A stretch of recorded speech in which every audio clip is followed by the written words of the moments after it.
Hello everyone, चलिए आज एक नया टॉपिक स्टार्ट करते हैं ज्योग्राफी से। चैप्टर का नाम है life lines of national economy. किसकी बात हो रही है? लाइफ लाइन की बात हो रही है ना।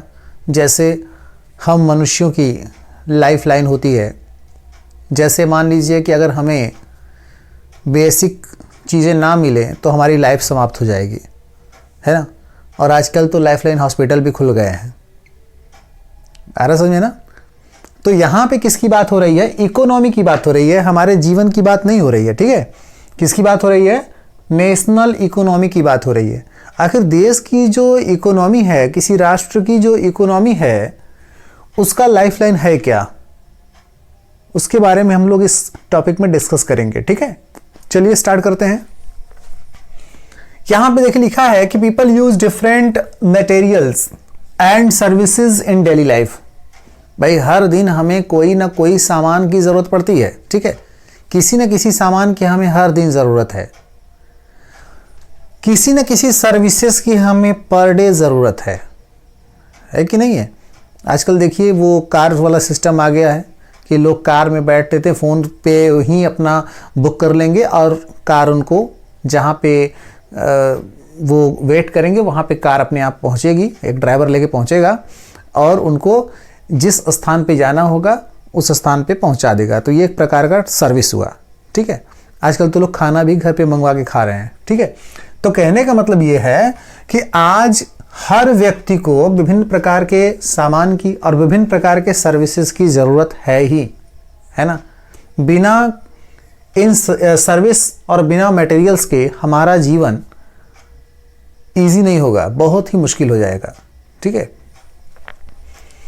तो होता क्या है कि ये जो मटेरियल्स है और ये जो सर्विसेज है ना, पहले लोग जिन चीज़ों की ज़रूरत, पहले लोगों को जिन चीज़ों की ज़रूरत होती थी वो अपनी ज़रूरत को अपने सराउंडिंग एरिया से ही कंप्लीट कर लेते थे।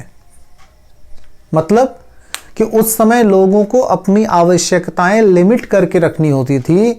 उस समय लोगों को अपनी आवश्यकताओं को बढ़ाने की ज़रूरत नहीं होती थी। क्यों?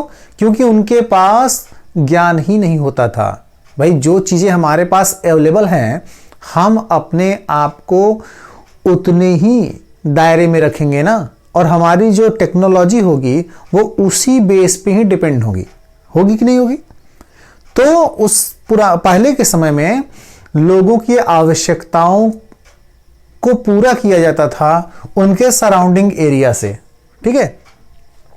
लेकिन जैसे जैसे समय बीता वैसे वैसे लोगों की जब आवश्यकताएं बढ़ी, तो जब आवश्यकता बढ़ी तो लोगों को कुछ अन्य चीज़ों की ज़रूरत पड़ी जो उनके सराउंडिंग एरिया में अवेलेबल नहीं होता था।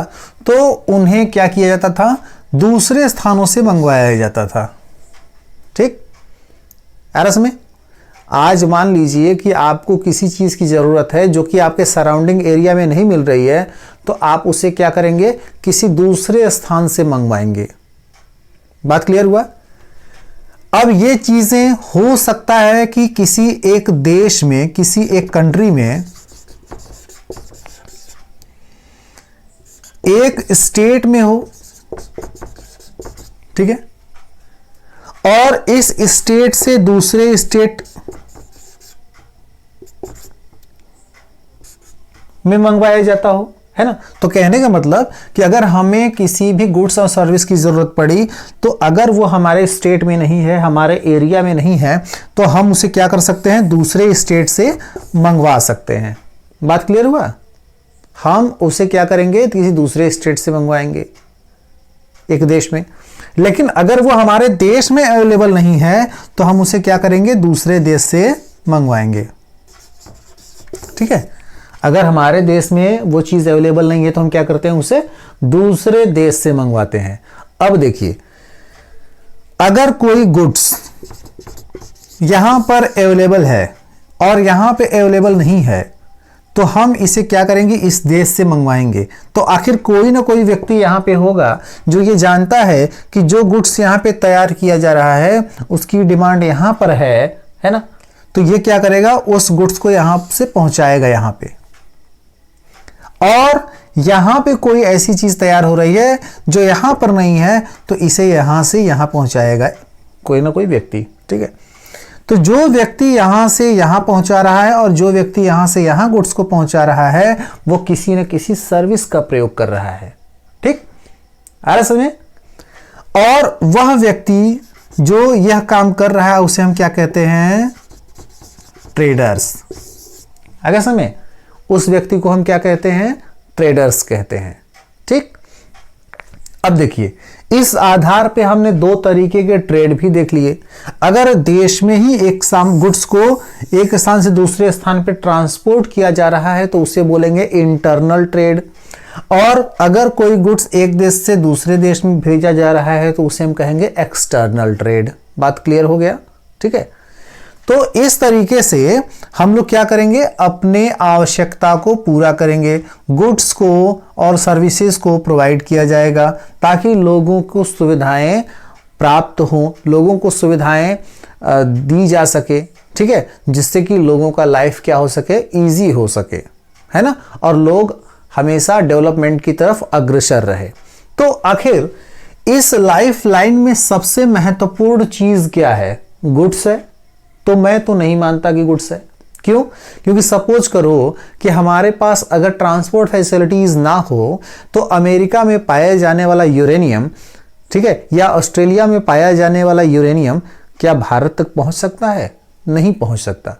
ठीक है, तो कहीं ना कहीं हमें यूरेनियम वहां से प्राप्त हो रहा है, तो यूरेनियम की उतनी इंपॉर्टेंस नहीं है जितनी इंपॉर्टेंस किसकी है, सर्विस की, है ना। आ रहा समझ? इस क्लास में यही डिस्कस करेंगे कि आखिर ये जो सर्विसेज हैं, है ना, ये कौन सी सर्विसेज हैं। तो इन सर्विसेज में से मेनली हम किसके बारे में इस चैप्टर में पढ़ेंगे, इस सर्विसेज में हम मेनली पढ़ेंगे ट्रांसपोर्ट के बारे में। किसकी बात करेंगे हम लोग, ट्रांसपोर्ट की बात करेंगे। ठीक है, दूसरा जो सर्विस होता है वो क्या है, कम्युनिकेशन। ठीक है, लेकिन हमें पढ़ना किसके बारे में है, ट्रांसपोर्ट के बारे में। अब इसके बारे में हम लोग डिस्कस करेंगे नेक्स्ट वीडियो में। ठीक है, धन्यवाद।